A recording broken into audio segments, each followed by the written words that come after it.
Welcome in, Big Blue Nation, to another episode of the Cats Talk podcast. I'm your host, Cameron Johnston. He is your host, Jacob Boyers. Jacob, once again, no Tyler Britton, but you know what? Let's leave that in 2024. It's our first podcast of 2025. We want to start off on the right note, like the Cats did, avenging that 20-point loss to Ohio State. Final non-conference game of the season. Until we get to March, just wait till March. Just wait till March. We're built for March. But we'll get there. Cats win, beat the Brown Bears 88-54, and what was a very weird game. Really not too many talking points, so we're going to spend a lot of time, talking more about Florida and the SEC and what we're looking for going down the road. I had a quiet New Year's. I just watched Boise State and Penn State play. It wasn't a very exciting game. I was expecting a little bit more from Ashton Jeanty, kind of like I was expecting a lot more from Kentucky football all season, and I just never got it. Yeah, my New Year's was pretty laid back too. Just hung out over at my parents, but watched that game.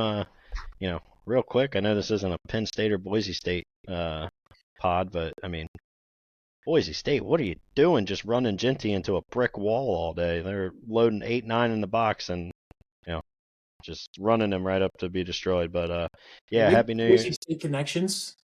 Bush Hampton, former OC. Yep. There you go.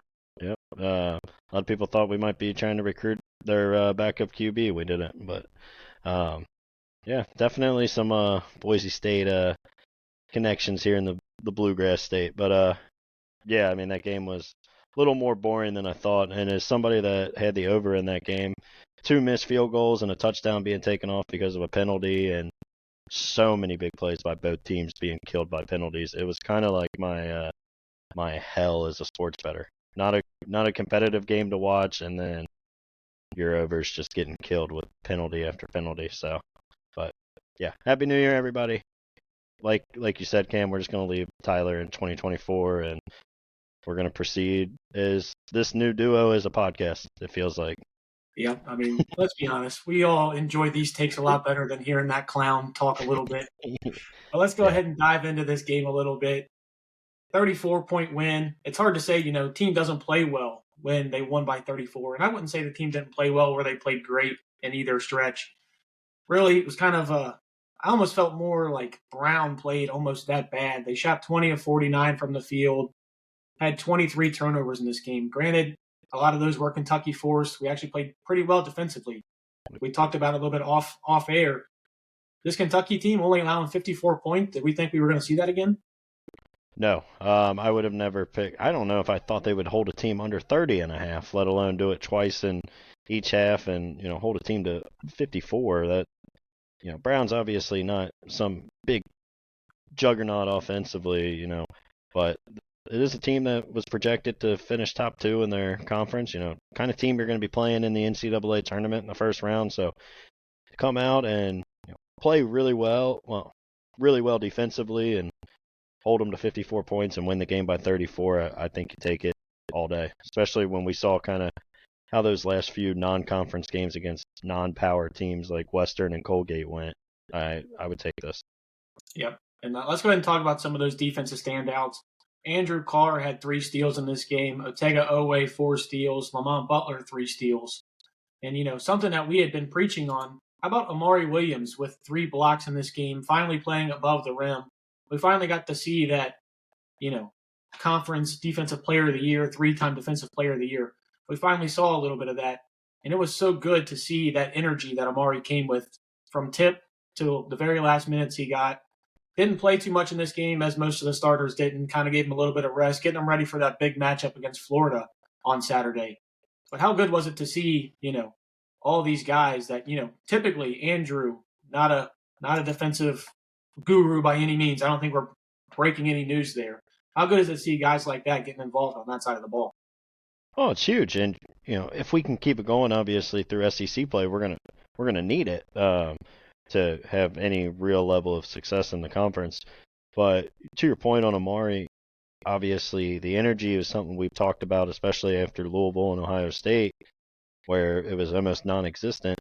I thought, even though he didn't particularly rebound great, he brought a lot of hustle and a lot of energy. To your point, from the first moment, he was getting up and down the floor. He was going after loose balls. He was going after blocks. So really liked what I saw from him. And then, if Andrew Carr's going to give you 3 steals and along with some other guys, I think you take it. Yeah. How about just that one play from Amari? A little tip ball down to the other Yep. end, dives into the stands, saves it back. We end up scoring off of that. That's the energy that we're going to need from Amari Williams. And man, if you start to get that guy really going into SEC play, it's going to be real nice to have that going forward. Those are the plays that we kind of sold ourselves on Amari Williams coming into the year that we never really saw. We would see it, glimpses, but this was probably the first time, and I'm sure it's happened earlier in the year. I can't recall, but it's definitely been quite a few games where we've really just seen him have that intensity the whole game. Real quick, while we're talking about him, what about Pope? This was before the Brown game, but after the Ohio State game, I think it happened after we had already recorded, talking about like how him and Amari are kind of still learning to communicate with each other, and they kind of acknowledged Amari had like some body language issues, and Pope was like, yeah, we're still just trying to figure out how to talk to each other. And then Amari comes out and has much better energy. So maybe that 10-day break was huge just for those two to kind of get on the same page and see eye to eye.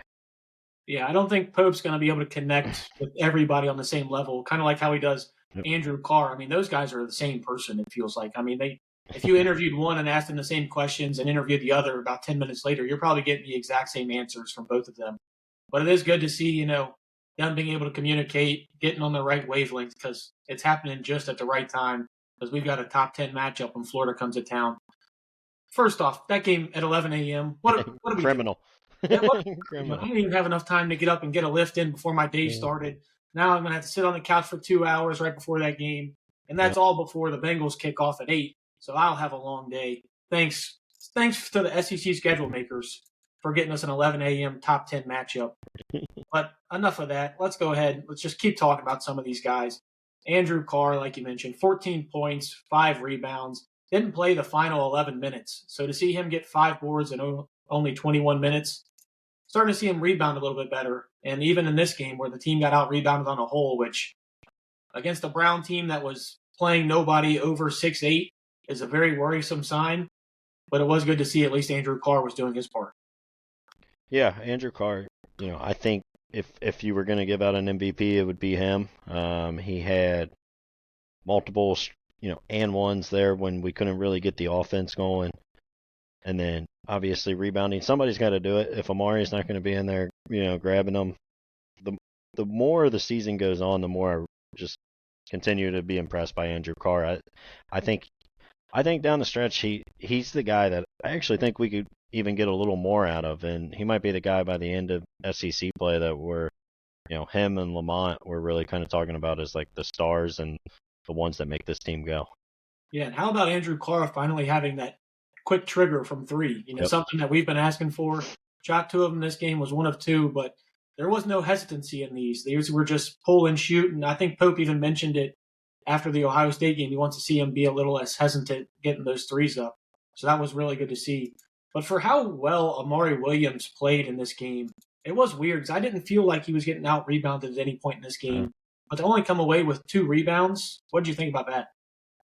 Yeah, I mean, to your point, I thought his energy was, better. We've hit on that. I mean, as a team, we only had 29. Like, I don't know. To your point, I don't really feel like there was moments where I felt like he wasn't going after one or, his man was beating him. I don't know. Maybe this game, it was just yesterday, but I feel like it was a month ago already. But like, maybe there was a lot more longer rebounds. Our guards grabbed quite a few of them, kind of spread out. But if you look at it, pretty much everybody that played consistent minutes at least had a rebound. So, it was more of a collective effort rebounding on Tuesday. Yeah, even talking about that collective effort, this team was out-rebounded by 6. So a team that has nobody over 6'8". I'm starting to get worried, man. We're not going. Florida doesn't have a 6'8" center.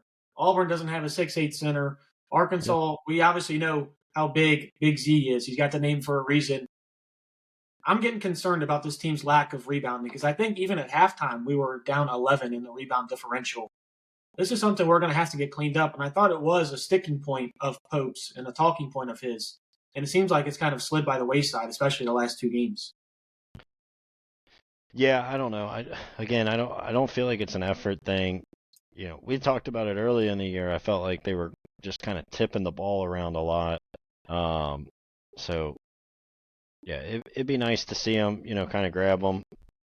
If Andrew Carr plays close to 30-ish minutes, he probably finishes with another 2 or 3, and his numbers look better. But yeah, you got to get a little more out of Carr. Brandon Garrison played 21 minutes, or I mean not Carr, excuse me, Amari, and then Brandon Garrison with 21 minutes and grabbing 5 of them. I mean, honestly, like if Amari had another 3 and like all 3 of those guys combined for 15, I think you feel a little better. It's just, Amari didn't give you a ton on the class. Yeah, it's weird because, like we said, we thought he played really well in this game. He's averaging right around 8 rebounds a game and to only come away with 2. Maybe it's just, one of those outlier games. Hopefully, going forward, we saw the energy, everything else that you wanted to him. Hopefully, those stats start to accrue as the energy starts to tick up and tick up. One guy that I just loved his energy and something I hadn't really seen from him all season, Ainsley Almanor, man. He was down there. I think he had 2 offensive rebounds, got you 4 rebounds in general in this game. I really loved Ainsley Almanor's minutes. Played 17 minutes. It's the most run that he's gotten almost all season outside of early in the year. I was very impressed with what he did. I mean, plus 11 on the plus minus. Obviously, those swing vary each way. But what do you think about Ainsley in this game? Yeah, this is the kind of game he can, you can give him some extended run and he can play in, right? We've talked about it. I've mentioned my worries with him going forward in SEC play, the athleticism and, some of the size. But when you're playing not a very athletic team or, an undersized team, I think you can run him out there a little more. But yeah, obviously, pulled the 1-3 from the corner, made that one, missed his next few, but to your point, I thought he rebounded well. He played hard. Liked what I saw from him. Again, I don't know how much he's going to give you come SEC play, but I definitely take this performance out of him. Yeah, I more so love the effort on the glass, especially, for the most part, he's just been a perimeter guy on both ends of the ball. Yep. And like you said, if we're going to get out rebounded by Brown, we're going to need guys like Ainsley. He's 6'7", 6'8", one of our bigger guys on the team. We're going to need effort like that, especially when he comes in, because we had talked about it in the last podcast. The last time we talked about it, usually when those backups get subbed in, it's an instant run against us. And we go down 6-8 points just in that spread. So seeing him get comfortable, just kind of like you saw, I mean, Kobe Brea is getting a lot more comfortable as well. He's shooting more shots. I mean, granted, the guy's under 50% from 3 now. So, I mean, maybe he just shouldn't shoot at all. I don't just kidding. I mean, just barely under 50%. He's shooting 49.4% from 3 this year. 2 of 6 in this game from 3. But like I said, I mean, Kobe Brea even gave you 2 blocks in this game. Yep. What do you think about him? Yeah, he was huge. Obviously 2 blocks. I didn't know if he would get 2 on the season based on, him at Dayton last year. But I still feel like if he's open, he's going to knock it down. I think a lot of it is just sometimes in the offense. Either he passes up the open shot early and then we get stuck with one late in the shot clock. But I'm not going to act like I'm worried about him as a shooter. The guy is obviously a very good shooter. We saw him do it at Dayton when he was getting all the attention. Obviously, you're playing better teams now, but I think when he's open, he's going to knock it down. Yeah, and it seems like he's obviously getting a lot more contested threes at this point. It almost looks like when he gets the open looks, he's kind of like, I don't know what's going on here. Like sometimes, I think even in this game, he like pump faked right after he got it. Looked like he was going to make the extra pass, which, we love how this team is so unselfish and makes that extra pass. But when you're shooting 49.4% from 3, I don't need you making the extra pass. I need you to pull it. And like I said, it still shot 6 threes in this game. It's good to see that. But you want to talk about just perfect from 3. What about Tyler's guy and Trent Noah? 2 from 3. He's our highest 3-point shooter on the team, shooting a clean 50% on the year. Didn't get much run in this game, as much as I thought anyways, with how much the rotation was going. But 2 of 2 from 3, and they were just clean buckets. Yeah, I think I think he probably played a little less just because you're really trying to figure out, who can you rely on in Perry and Chandler, since they're guys that, can play point guard with Kerr out. Obviously, I don't think either one of them played bad. I know Chandler went 0 for 5, but they weren't great by any stretch of the word either. But yeah, Trent Noah coming in, knocking down 2 threes. He's been the best freshman on this team. If there's an injury to one of those, 3 or 4s, I think he's a guy that could see some more minutes, and I would feel confident in him. Yeah, outside of Kobe Brea, if there's a guy pulling the 3 right now, I want Trent Noah pulling that 3. Let's go ahead and talk about the front court in this game. Front court wasn't great, just efficiently. Otega was 6 of 11, 13 points. Lamont Butler, 2 of 5, 6 points. And Jackson Robinson only with 8. You a little concerned with how the front court played against Brown? No, it's one game. It's one game. I know you text me at one point and you're like, it feels like the back court and front court can never play to get well at the same time. But I obviously thought they all played well defensively. Lamont and Owe combined for 7 steals. I think that's something you take, and that's something too that when this offense isn't playing well, those 2 guys are ball hawks, and they can get you some runouts and get you some free points. So that really kind of sparked the offense. So Jackson Robinson, at some point I am starting to get concerned. Owe and Butler, I just think what they are, what they're going to give you, and we saw it with Lamont. When the bigger the games, it feels like he's going to play his best. But if there is a guy, Jackson Robinson, I will admit I'm starting to get a little worried. If he's not going to do it against Brown, I don't know at what point we can expect him to be the guy that we thought he would be coming into the season. Yeah, it really feels like he's just got to have one game where he just shoots the ball well. Even in this game, 1 of 4 from 3. He's just not finding that shot. And obviously, that's the reason he's at Kentucky now and not in the league. Scouts told him to go back and work on that 3-point shot. Hopefully, those start falling soon. But talk about just a model of consistency. Can you expect anything less from Otega Owe than right around 13 points? I feel like if there's ever an over-under, if that line's set at 13 and a half, just almost always cash the over because he's always about right there. Yeah, 13 almost seems like it's on the low end. There's games where you don't even really think about him on the floor. Next thing you know, you look up, and at the end of the game, he's got 18. So, yeah, to your point, model of consistency. It's not like he's pouring up a ton of shots. He usually takes the most on the team, but still, 6 of 11. He's over 50%.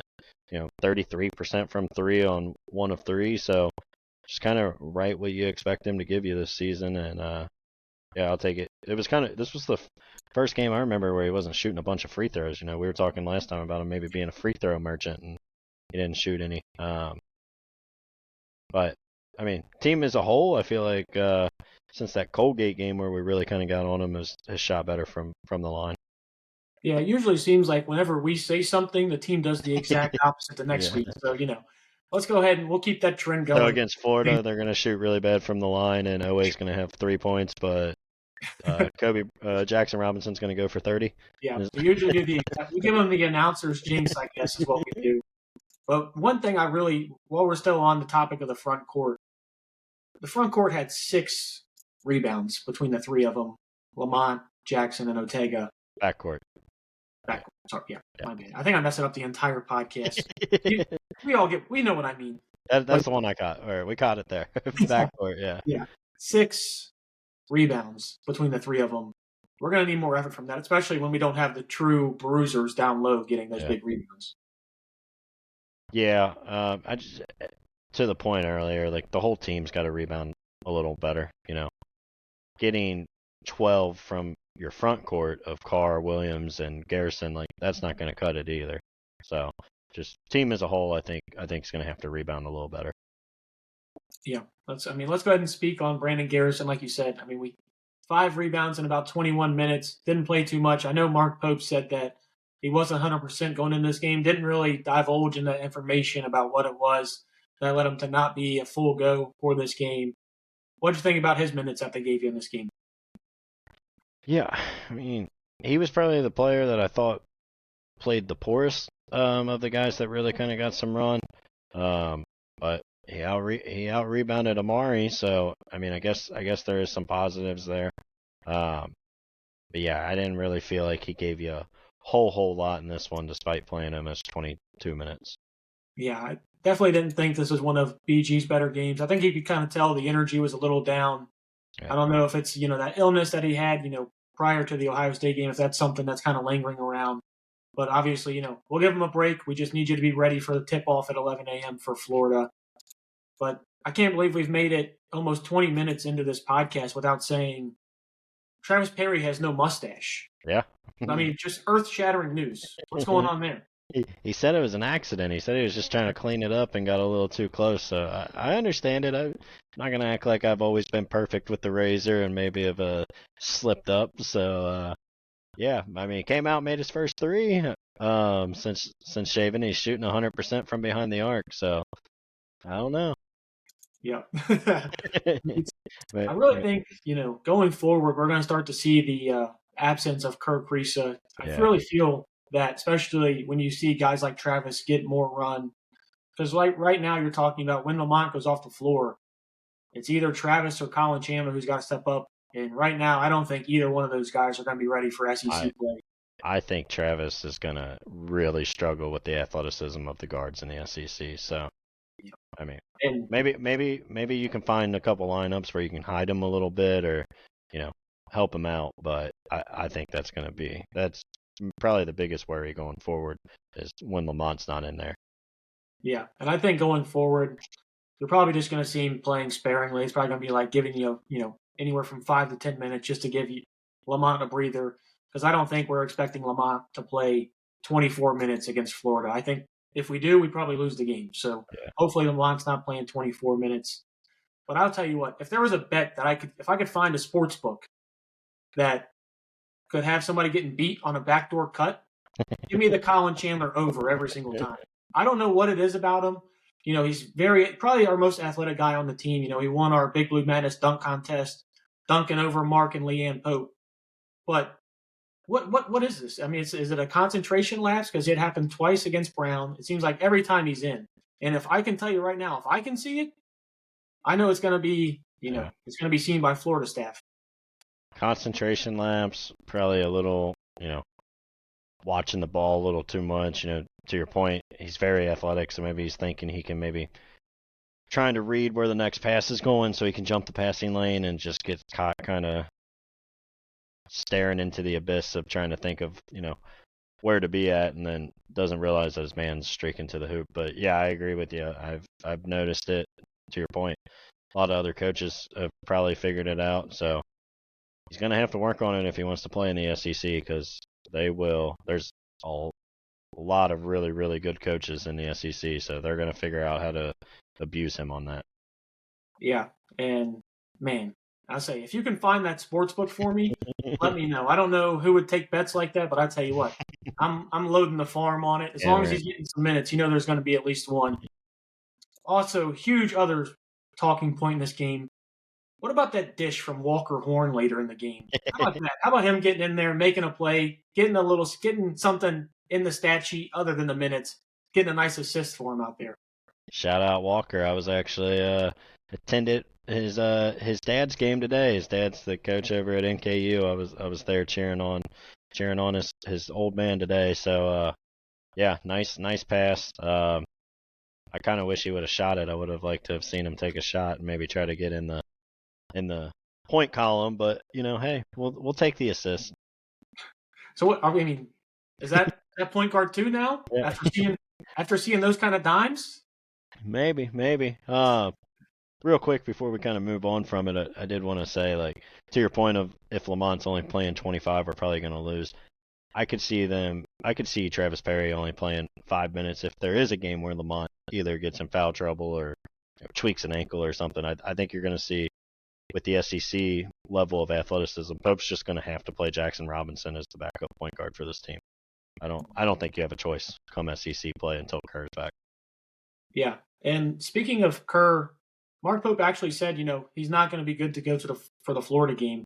which I thought, Yeah. not until mid-February. So the way he said that makes it seem like, Kerr is trending really well. Hopefully, because, just Kerr's personality, you want that type of guy on the floor. He can only do so much in a boot, in a scooter, even though, we've seen the videos of him rolling by on the scooter, giving the L's down, which is still probably an all-time video. I But mean, hopefully we get Kerr back, especially, we've got that game on February 1st. I don't know if you know what that game is. I need oh, him we're back. ready. I can't imagine Kerr going at Cal. I feel like that would just be a matchup I'd love to see. Oh my God, him like running down the floor talking to Cal. Oh, Man, it would be awesome. sign me up. There's a lot of players that chirp Cal. I mean, we saw it for years, guys. People like to talk to him, so I could see Kerr being that guy. Yeah, and man, I'm looking forward to it.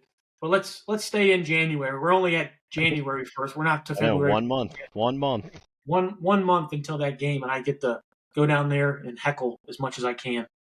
Let's talk about this Florida game. Like we've already said, 11 a.m. tip time. Hopefully, Rupp's rocking. I would assume, first conference game, it's got to be rocking. That's what I would assume. Obviously, Florida comes in 13-0. Granted, the strength of schedule, it's not what Kentucky's played so far. Best team they've probably played, North Carolina, beat them by 6. Obviously, North Carolina hasn't been as good as everybody would have thought they were. What are you thinking? What are you looking for in this Florida game? It's a test, obviously, right? But I mean, it's a team you're better than. You're playing at home. I think we mentioned it when we kind of last time we were on here. We were going through the schedule, and we were talking about how like this is a game that you gotta win. Like if you're gonna have success in the conference, you gotta win this one at home. Florida's probably not as good as their record indicates, but I mean it's a good team. To your point, their best win, Carolina. I don't think Carolina's very good at all. Hubert Davis, I feel like, will be fired in 2 years, and it's just not working out. But they did come back from a pretty big deficit against Carolina, so like they have pieces that can score. Clayton last year, I remember he came into Rupp and just completely lit up Cal. I don't think we acted like. I think Cal thought the guy wasn't allowed to shoot threes because like there was just nobody around him. I think he made 6 or 7 from what I remember. Guys that tall aren't allowed to shoot threes. Just completely torched us. So like they obviously got guys that aren't going to be scared of the moment. They're not scared of playing in Rupp. They're a good team. Kentucky's the better team. They should come out and take care of business. But yeah, I mean Florida can definitely beat you. Yeah, I mean obviously 13-0, they could definitely beat you. First SEC test. It's going to be. I mean, it is a test, like we said, top 10 matchup to start off your conference. I mean, that just kind of shows you what the SEC is. Your very first time you get to roll out onto the hardwood, and you're facing a top 10 Florida team. Like you said, Walter Clayton. I mean, he's averaging 17.2 points per game. They got 4 guys averaging double digits: Elijah Martin, Will Richards, and Alex Condon. So I mean, they spread the ball. They're able to get 4 guys in the double digits night in and night out. Is there any big thing that you're looking for in this game, like a keys to victory? I mean, Kentucky's going to have to kind of shoot the ball well. I did just go back and look. Sorry, I got off track after we were talking about Clayton, but I had to go back and look at last year's box score. He went 7 of 13 from behind the arc, 23 points, and he was the one that Cal decided not to foul when we were up 3 with 10 seconds left. Made the 3 to put it in overtime, and then we lost. Anyway, neither here nor there. What do I think is the big key for this game? I think Amari's going to have to give you a lot of energy again. It's 11 a.m. He's got to be ready to go. But to your point, like if we're giving Florida a bunch of extra rebounds, they got guys that can score. So if you're giving them a bunch of extra possessions, they're probably going to capitalize off of it. So we're going to have to rebound better and then continue. We shot better from behind the arc against Brown. It'd be nice to see one of these teams that plays physical and is really athletic shoot well against. Yeah, I'm still waiting for that game where we shoot like 50% from 3. I mean, technically it happened in the Louisville game, but you had 6 of 6 from Lamont Butler. I'm just waiting for that game for us to, light it up from behind the three. Even against Brown, it was a better shooting day. We shot just under 36% from three. How about this team just go out, they shoot 35 of them like Pope wants. How about we make 20? How about we just go, let's go nuclear from three? How about that? How about we show the SEC, hey, listen, it still runs through Lexington, still runs through Rupp Arena. And man, we need to show the SEC that, it's not just Auburn and Tennessee. Cats are still here to play. Yeah, I'm for it. You're not going to hear a complaint out of me if they go out and shoot 20 of 35. If they do that, I think we win pretty handily. I hope so. But yeah, to your point of just kind of showing like we're still here, like I think that's what this game means. If you come out and lose on Saturday, I think there's a lot of concerns, and maybe this team isn't as good as we were kind of thinking when they only had the one loss. So I think Kentucky handles business. I don't know about you. I don't know if we're ready to give score predictions, but it's 11 a.m. We're gonna need Rupp into it, and I think these guys come out and take care of business. Yeah, I'm in agreement with you. I think they know how important this game is to start. Yeah, it's huge. Play off in the right way, and especially you're going to have to win your home games. You're playing a bunch of tough teams on the road. You got to go play Alabama on the road, Tennessee on the road. I mean, there's games that you can almost just chalk up as losses, even though obviously we're not going to do that. But we're just going to have to find ways to protect home court. It's easier to win at home. You got 20,000+ cheering your name. You got to win in front of those guys. Go ahead and give me your score prediction and the MVP for the Cats game against Florida on Saturday. Yeah. Score. We'll say the Cats are back in the high 80s. We'll say 80, 89. We'll say 89-80. MVP. I'll take Lamont. I think he's going to be huge guarding Clayton, and then I think he'll knock down some shots, and it'll just be a very solid Lamont Butler game. Yeah, and I'm gonna go Andrew Carr in this game. I feel like he's been stringing together some games here. I think he's gonna hit a couple threes. I'm gonna say if there's a prop bet out there somewhere, he's hitting at least 3 threes in this game. So go ahead and take the over because I'm sure that's you get some good odds on that one. I bet his over under is like 1. Yeah, so you can get some good odds on that one. Andrew Carr is gonna be my MVP of this game. And I got the Cats winning this game narrowly. I don't have them scoring as much as you do. But give me 81-75 in favor of the Cats. I like it. Going home court, starting off SEC 1-0. Can't ask for much better than that. Yeah, I mean, let's do it. This is where the season gets fun. It's gonna these next 3 months. Let's buckle up. There's gonna be a lot of really good and exciting games. There's going to be some tough ones. So, I mean, we're getting into it. Yeah, there are no more. We can just chalk that up as a win game. Nothing. Every single game is a toss up.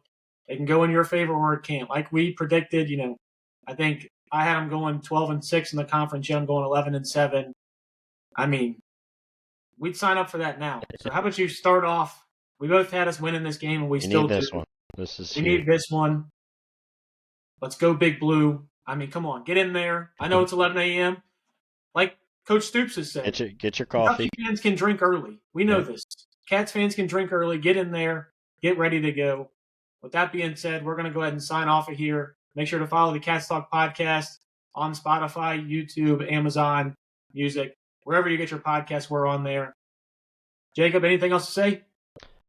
No. I mean, with it being so early, maybe, obviously basketball is not as big of a drinking crowd. So how about UK just give out some free shots of espresso? Just get those fans into it and get them going. But yeah, go Cats.